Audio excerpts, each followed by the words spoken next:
Hi, my name is Albi. I'm the founder and CEO of SKYLAB. Thanks for inviting us. It's actually in the middle of the night for me right now, so I pre-recorded this, but I'm actually listening and I'm part of the discussion, so you can ask me any questions later on. But first of all, thank you for having me. And for those of you who haven't worked with us yet, I will give a brief introduction to SKYLAB and our cloud infrastructure. And then I want to talk about three things. So the first one is tree counting. So how we do that and the way it is presented, because that is the basis for our tree level forest health analysis. That's the second point. And the third one is looking at the satellite-based broader forest health monitoring. And I will show you examples for each of those. And finally, share some thoughts about how they can be combined with other measures for a very efficient forest health monitoring system in Australia. So let's start with a quick introduction on SKYLAB. So we are a technology company. We provide analysis to forest management companies for the entire growth cycle, from planting, seedling survival, weed management, vitality analysis, and so forth, through the growth cycle, thinning optimization, health monitoring, which is what we're going to talk about, damage assessment, timber and carbon inventories, through to the harvest phase, harvest planning, harvest progress monitoring, or damage salvaging. All this is done in a cloud infrastructure. So the SKYLAB cloud provides services for these practical applications. And in the cloud, the data is received, be it drone or plane data, and uploaded, or we acquire satellite data. We do the entire processing and analytics in our cloud, and then provide also the maps and the results in the cloud for our customers to access and use and download, actually. So you're not captured in the cloud. And currently we have the first set of products available in the cloud. So we started with our seedling and tree counter.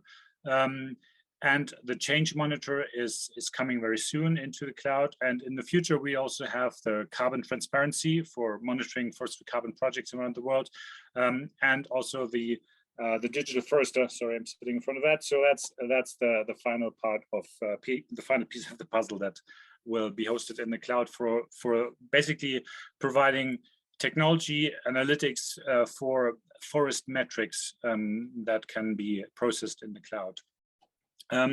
So let's start with the tree counter, which is the basis, as I said, for the tree level health analysis. This is actually an example from GTFP in Southern Australia, where we did tree counting based on 10 centimeter resolution plane data for the entire estate, minus the first 3 years of age classes. So basically close to 20,000 hectares of tree counting, with a very high level of accuracy. And in this image, you can see three different age classes with their density, or with the points on each of the treetops. This is then converted to density grid maps, so revealing basically the variations of density of the trees across the stands and between stands, which are the basis for thinning planning or for quality control measures. And taking a closer look, you can see that in every grid cell, there's a density of the trees in a 20 by 20 meter grid cell converted to trees per hectare with 95% or higher accuracy. This is useful information for pre and post thinning, pre-harvesting, due diligence, quality control, and so forth. And then this is how it's displayed in the cloud. So the density grid map is then uploaded to the cloud alongside with the author photo. So you can click through the layers and analyze the results in your own time. You can even change the value range, for example, here in this histogram at the bottom, and make some such transparency to understand what's behind them. And then you can also, of course, download all this data in raster and shapefile format to use it in your own analytics software. So you don't have to stay in the SKYLAB cloud, but this is an easy way of interaction. So let's look at what we can do in terms of forest health monitoring at the tree level. So this is one of the stands of the GTFP tree counting project, where we then did a tree health analysis. So in here you can see from the point of every tree, we knew which one's a tree, of course, and then we ran another set of analyses to look at discoloration. So we only have RGB data, no multispectral data in this case, so we can actually differentiate still between dead trees, which are heavily discolored and no green left basically, and some discoloration in the crowns, which shows that this is probably a more recent damage. And this analysis can then be converted to a grid map. And here you can see the grid cells represent the density of dead or damaged trees in every grid cell. So this shows nicely the hotspots of where the most of the damage is occurring in this particular stand. Keep this map in mind because we'll look at it again a little later. Now let's look at the second level of forest health monitoring that we work with. So in this case, we use satellite data and more particular 3-meter resolution planet scope data. It has two advantages. One is its high temporal resolution. So a planet visits every place on Earth basically daily, which means that well, while you have clouds and stuff, you still get like usually 5 data points per location every month. And it's high spectral temporal resolution. Sorry, not temporal. It's high spatial resolution. So 3-meter resolution data is pretty good. There are some quality issues. So what we do is we take top of the atmosphere data, do a lot of corrections and normalizations, and then we compare the data over time. So we don't need any terrestrial reference data for this. We look at the change that has happened over time that's inherent in the data. So we can then show what has changed in terms of positive and negative change in that particular area in that time frame that we're looking at it. So this has been done in this case over several years. I will show you now some examples. So this was a project in Latin America, a carbon project actually, an acacia plantation, where you can see fairly widespread, somewhat slightly negative developments actually caused by drought. You can see some hotspots. This was actually a fire. Here's a disease hotspot. You can see some positive change as well. So here's newly plantings that have actually achieved canopy closure. So that's a strong positive change that shows up. More particular, and now we're getting back to that map that you've seen before. So we can look at forest health on a regular basis and looking at almost tree level change from satellite data. So remember the map that we looked at before. This is the grid map that you've seen. We've converted that to a slightly different representation showing the hotspots in a slightly different way. So this is the map from the plane data. And at the bottom, you can see a map that was derived from the satellite analysis, so 3-meter planet data. And you can see that the hotspots are almost exactly the same. They differ slightly in their extent, but the location is very, very similar. You may see that some hotspots are actually missing in the satellite map, for example, this one.